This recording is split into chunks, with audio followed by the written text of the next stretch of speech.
Hello, I'm Danielle Butler. I'm an intimacy and vulnerability expert, a sexual healer, and a masculine mindset coach. Today's video has been one that I have put off for a while because it sits close to my heart. Today we're going to be talking about the abandonment wound, how to bring awareness to it, where it originates from, and some tools to implement change and move through the triggers to come into greater healing.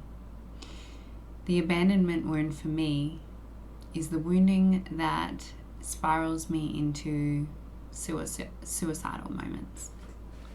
And more specifically, my journey with the abandonment wound and how the abandonment fears and triggers for me send me into the moments of suicidal thought. I want to explain where this comes from and give you a bit of an understanding on my own personal journey with this and where I currently sit. So, to give you a backstory, I was abandoned by my dad when I was 3. And he left with a promise that he would visit me every Christmas and birthday. Unfortunately, he didn't meet his promise.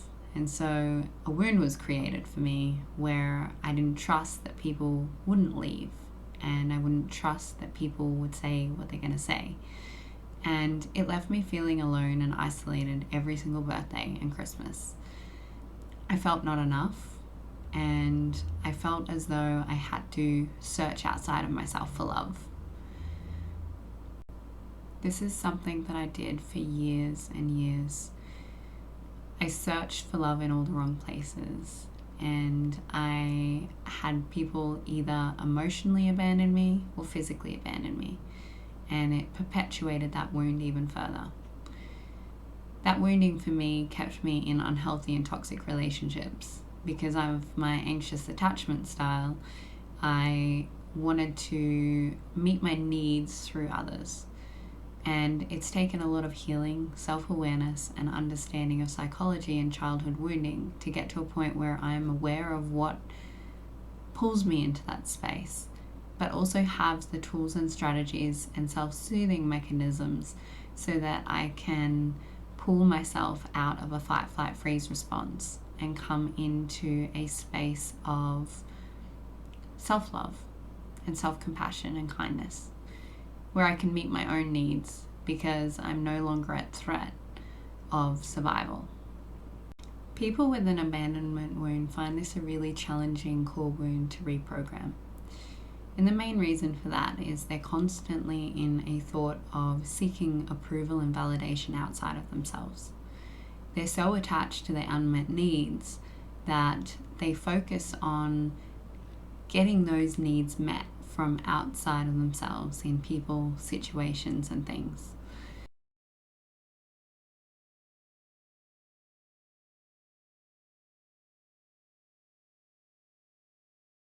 For me, I've sought validation externally through many different avenues and sources, and most people with this abandonment wound will. They may be people pleasers. They may be someone who creates a certain job or status so that they can get external validation and approval for the way they show up in business, the way they look, or just trying to get some sort of compliments and acknowledgement for being. Because they don't see their own worth, and because I don't see my worth or haven't, I've had to find ways to validate myself. And that comes with noticing at first and observing where you seek validation. If you're seeking it through love and through romance, then you will be seeking it in other areas of your life. So where else are you seeking that validation? Have a look at all the places in your life where you seek validation and where you're seeking outside of yourself so that you can have a greater awareness of what's driving you. When you have this emotional wound, what you tend to do is that because you're seeking externally, you abandon yourself. You self-abandon emotionally. You do not meet your own emotional needs and you do not check in. And instead, you're constantly going against your own boundaries and your own understanding of what is actually right for you in each moment to meet external agendas. So for me, the place that it still shows up really strongly is in romance. I've been working really hard at acknowledging where I do this and making a conscious effort not to choose those fight, flight, freeze responses out of the fear of basically death. I'll explain a little bit about that more later because it may seem a little extreme, but it's actually built into our DNA and it's one of our primal fears. So what I would tend to do is I would meet someone romantically and I would be so invested in them. I'd be worried about their emotional state, their business, their friends, and I would spend so much time thinking about their needs, how they're feeling, that I wouldn't question myself.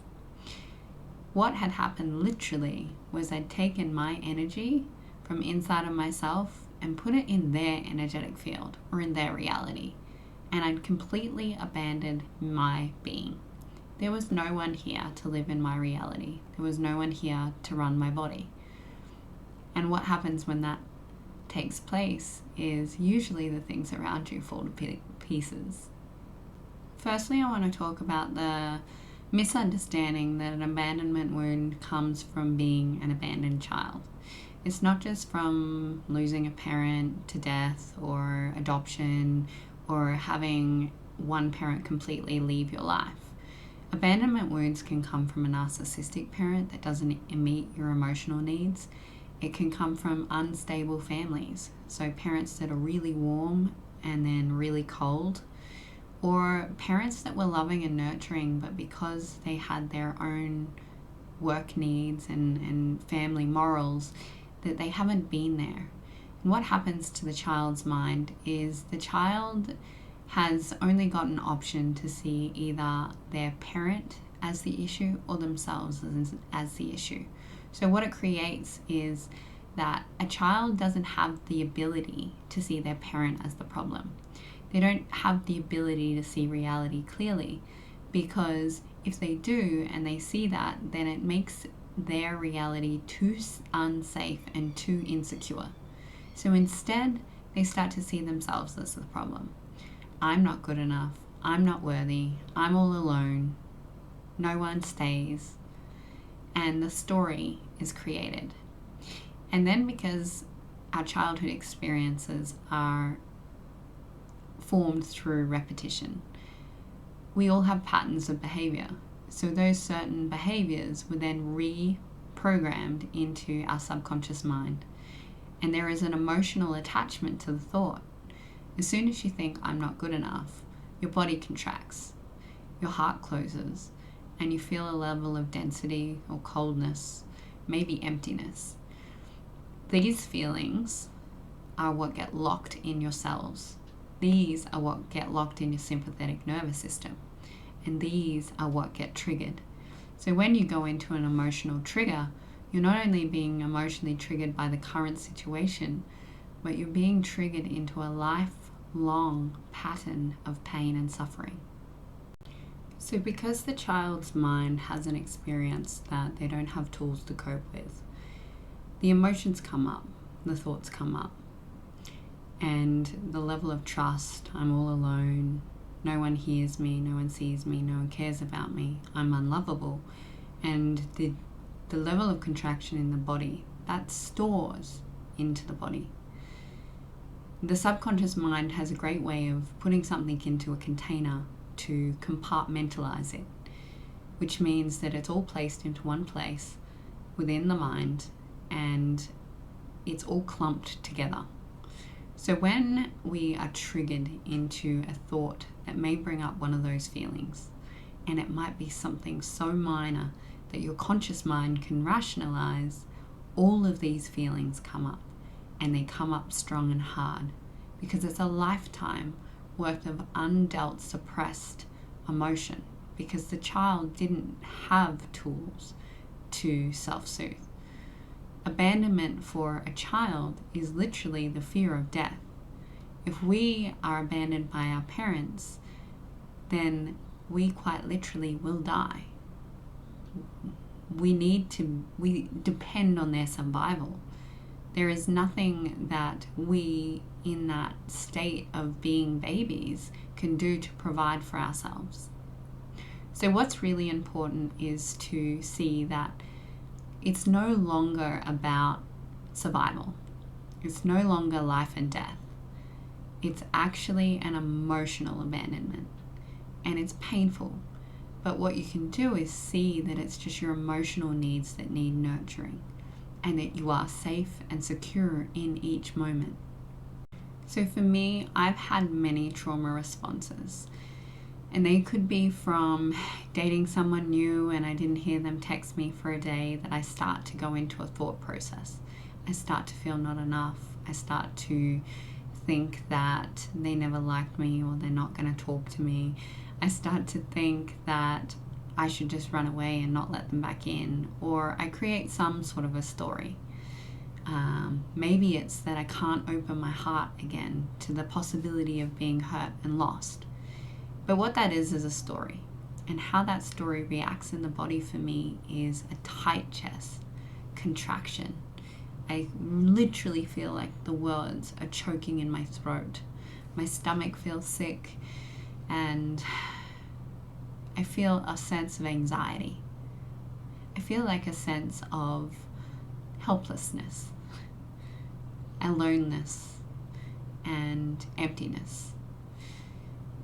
Even when I can consciously rationalize this, the only times that I have suicidal thoughts is when I've been triggered into being left alone and I'm going to live by myself forever and no one's ever going to love me and I'm never going to be good enough. At those times, there are thoughts that I should rather die. There are thoughts that come up where I want to die.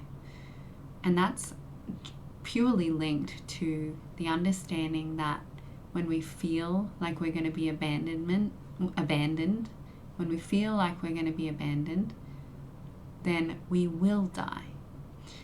So what's important is to ask yourself in those moments, is it actually true? Is there something that I can do about this? And what's really going on here? Am I at threat of my life?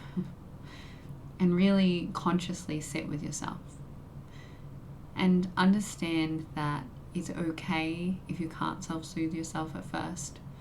Sometimes you may need to literally hold your heart and breathe, but you also need to understand that it's about changing the thinking.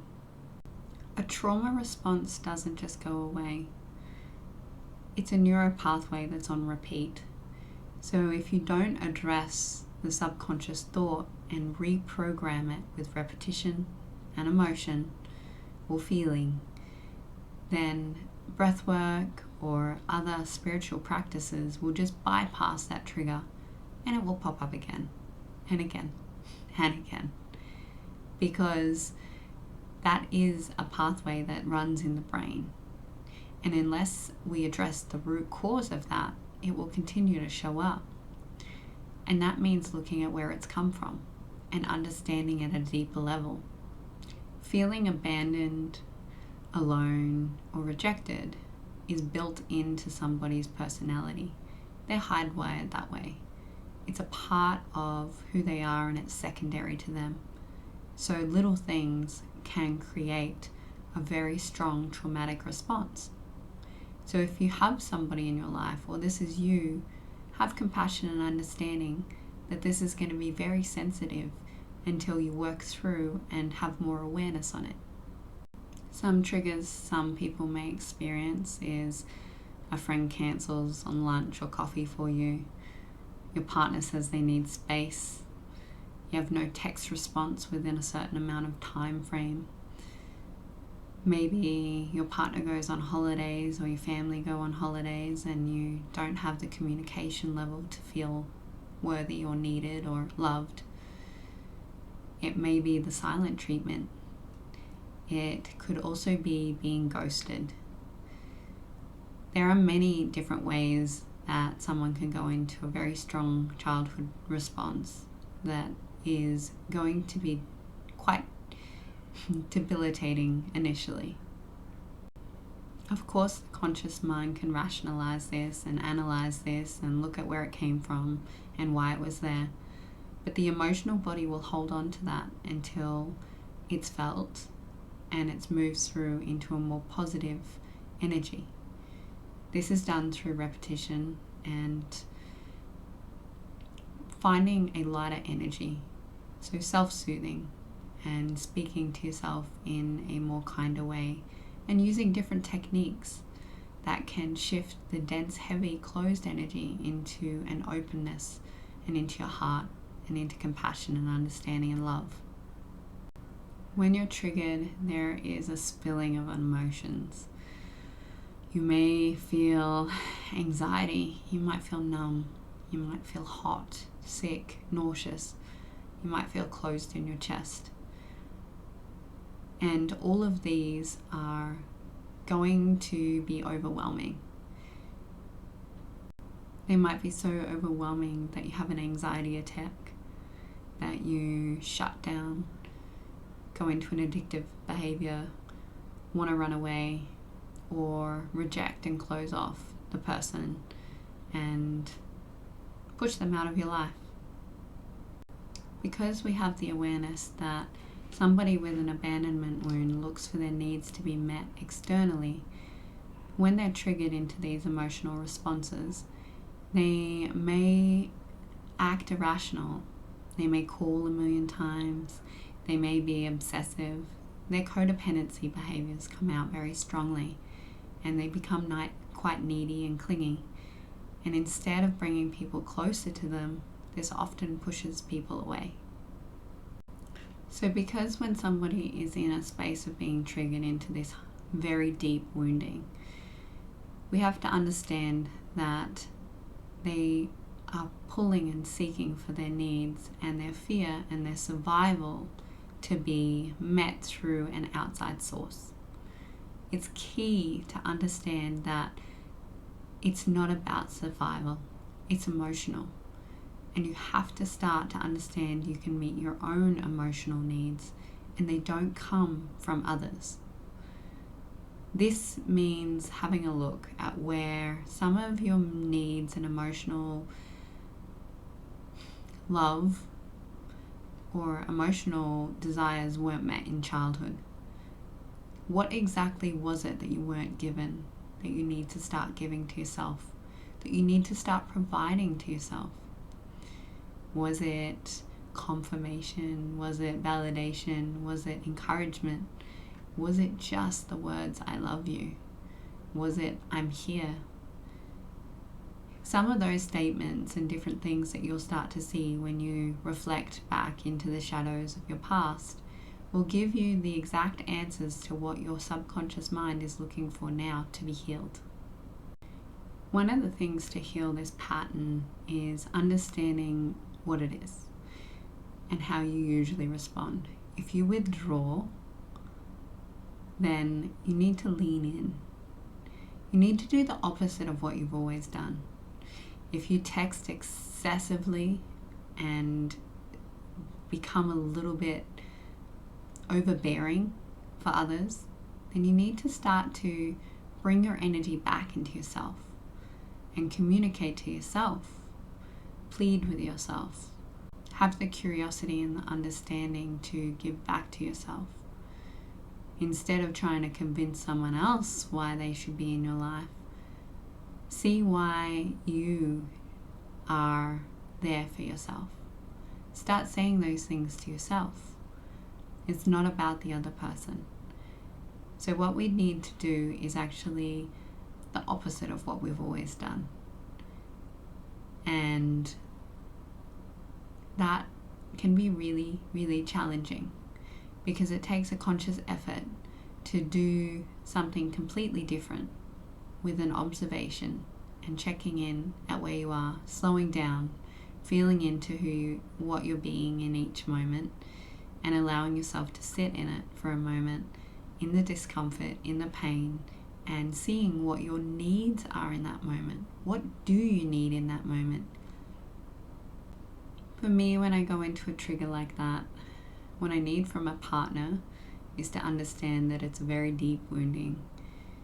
I need to hear from them that they love me and they're here and it's okay, with some sort of physical touch. And I always communicate that to partners because their wounding for me becomes deep. However, I can't always expect someone to hold space for me in that way. So what I need to do in those moments is recognize that I'm here for myself, that I am an adult. I'm an adult now and I can look after myself. I can meet my needs. I can nourish them. I can provide for them in whatever way is required at that time. And maybe that's just telling myself that I'm here in my body and I'm okay, I'm safe. I'm not that little girl anymore. And maybe it's just holding my heart and recognizing you're safe, you're okay. You're not alone. You have many people that love you. You love yourself. And tell a new story. Tell a story that creates warmth in the heart and opens the chest and brings a sigh of relief. It's okay. I'm here. I'm here for me. And feel that. Tell yourself whatever you need to. And then decide if you need to be nurtured in a bubble bath or lie down in bed with a mountain of pillows and some nurturing music and ice cream, or cry. See what you need to do for you. Don't try and seek outside, because how the mind works is whatever that subconscious program is, it will keep showing up until we address it. And it gets more painful because you're just perpetuating the wounding over and over again. If you're someone with an anxious attachment style or an abandonment wound, it means you people please. It means you give up on yourself all the time. And you need to start to show up for yourself. You need to show up for you and have a commitment to you. And that will mean choosing things in each moment that are actually what you want to do, not what you feel you have to do to make someone else happy. A great tool for that is when somebody asks you something, never answer straight away. When somebody asks something of you, or invites you somewhere, don't answer first. Say, I'll have to think about it, or I'll have to sit with that and get back to you. That's a polite way to respond to someone. And then it also gives you a chance to go and decide whether or not that's actually something that you want to do. Does it fill your cup? Or are you doing it because you don't feel worthy enough without it? You're worried they won't like you, they'll leave you, or how they will see you in the future. The abandonment wound is definitely a deep ingrained one that is challenging to work through. So honor yourself. Honor your little inner child. And allow yourself a little bit more compassion and understanding that it's not the suffering of people leaving and abandoning you. The suffering comes when you abandon yourself and you leave yourself. For more coaching tools and understanding on core wounds, feel free to visit my website for a one-on-one coaching call. Make sure you like and subscribe to this channel, and follow me on all of my other social media platforms. Thank you so much for watching. I love you.